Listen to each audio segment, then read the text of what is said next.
What is going on, YouTube? PPS here. 2 spots for today's YouTube Play of the Day spots here. 2 props, NFL, NBA. First time I think we've done an NFL one here. I will count this towards my Pass the Prop plays. Just a spot that we didn't really like anything yesterday. Not everything was out by time of lock there, by the time we would have had to do our show. So we'll talk about one spot there and one spot over in the NBA today. Huge slate across the board. For NBA, should see some pretty good games. These blowouts are crazy, man. So many blowouts, but hopefully we can find the one game that doesn't blow out here. So without further ado, let's get started. Actually, no. We got to do recap. All right.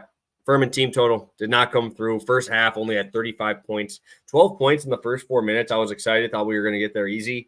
Then went on like a 4-minute drought, no points, 50-plus point second half. I expected them to get into 100s. Honestly, I really did. So obviously that's a bummer there. And then Trae Young had foul trouble early on in the game. He had 3 fouls in the first half. Didn't get his full minutes. Obviously didn't get to a rhythm. Had a double-double, which obviously is nice, but no cigar there. I will have the updated numbers on those here shortly. Let me have those there. 7-6 on the season now. We're still in the green a little bit there, but obviously want to get a little bit better here. So let's start it out. I'm going to be going over to Bam Adebayo today for my first play. Heading over to DraftKings on this one. Didn't get a chance to shop lines too much, so we could see something better throughout the day. Obviously, injuries and late scratches like Embiid yesterday and all this stuff. It's happening a lot now, but over on DraftKings right now, 35.5 minus 110. What I liked to see was the spread, right? We're seeing a 2-point spread in Miami. Indiana is actually the number 1 offensive efficiency team in the NBA right now, which is crazy, man. Shout out Tyrese Halliburton for doing his thing, man. He looks awesome. But Bam on the year, 23-10. We just saw him clear this number in a game against a tough Bucks defense, playing a lot of minutes there. We've seen him clear it in a couple of the other in-season tournament games. But what I really like is we're going to get a huge pace-up spot, right? Indiana is number 1 in pace by almost 3 full possessions at 107.1. Look at Miami, 99.3. That's a huge, huge step up there. And I think Miami will be a little bit more willing to run the ball through Bam. Here, I am very happy to go right at this front court of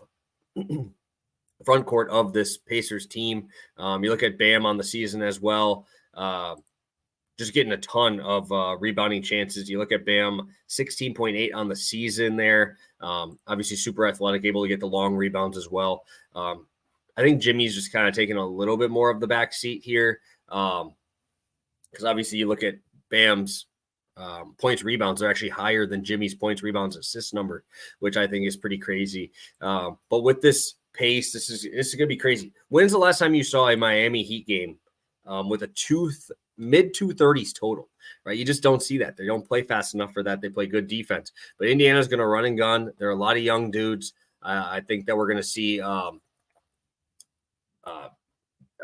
Miles Turner probably fall out of this game, with Bam being the offensive force that he is. There is no Jalen Smith, which I think is really important because that is the straight direct backup to him. So paint should be pretty wide open. I know Jimmy is questionable in this game. Indiana is the worst team in the NBA points in the paint, 62 allowed on the road, 64 allowed. I think Bam absolutely feasts on these dudes and just cleans up the glass all day. So sign me up for some Bam Adebayo points, rebounds. If they were better in the paint, I probably would add the assists in there. But I don't think he's going to need to. I think he'll be able to do whatever he wants there, and absolutely put on a clinic tonight against the Pacers. All right, guys. Play number 2. I'm going to count this towards Pass the Prop, so just bear with me on that. I'm going to head to FanDuel here. We're looking at over 21.5 pass completions here for Geno Smith at minus 118. I really like this line. I know if you look throughout, Dallas has done phenomenal against quarterbacks. But also, I looked at who they've been playing here, and it's tough for me to use their full data on this to skew stuff. I mean, you just saw Sam Howell crush it, competent quarterback. You have Bryce Young, not competent. Tommy DeVito, not competent. You saw Jalen Hurts, who just ran all over the place. Don't expect Geno to do that, right? You have the Rams there. They got blown out. The Chargers, low-scoring game. They've been off this year, right? And then you saw Purdy, they blew him up, right? They were up huge on him, 42-10 spot, right? Then you go to the Cardinals without Kyler. Then you go to the Jets with Zach Wilson. Then you go to DeVito again. So tough to use full season data on this Cowboys team in terms of like props. But what I do like here is, first off, reading the book, right? 33.5 pass attempts is where Geno's at. A little bit juiced to the over there.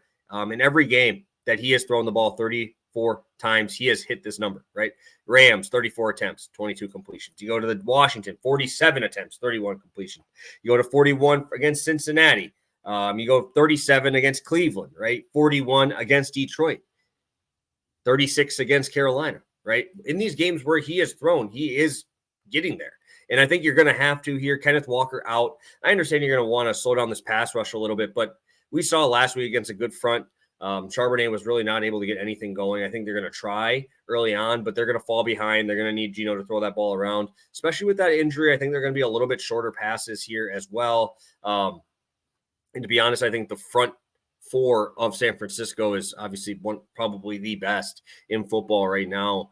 It's really tough when you have the pass rush that they have, the amount of bodies that they have to throw at you. I also like that when you look at the teams that he's thrown that many times against, right? Detroit early in the season had a phenomenal pass rush. Cleveland, phenomenal pass rush. Rams have a decent pass rush. You go to San Francisco, phenomenal pass rush. The only thing was with San Francisco that he just didn't have time to throw the ball at all. So I think that they make the adjustment. Obviously, he was playing probably about 75%. So I'm all over Geno here. I do like that Jackson Smith and Jigba is taking a little bit more of a role because he is the shorter A-dot guy. Obviously, had that crazy one-handed catch, but you also have Tyler Lockett, a little bit shorter A-dot guy. You have Charbonnet, who's a significantly better pass catcher than Kenneth Walker. So I do really like that. And obviously, I think DK Metcalf does his thing here today. I'm probably going to have to start him in fantasy this week in a big matchup for your boy here. So really like Geno tonight. Over 21.5 completions at minus 118. And then we're rolling with Bam Adebayo over 30 at 5.5 points of rebounds there. Thank you guys so much. Please hit that like button. We're going to get back on track. I have no worries. Long season. And obviously, we've been green and everything else. So thank you guys. Hit that like button, please. Subscribe to the channel. It really helps out. And we will see you guys tomorrow for Pass the Prop.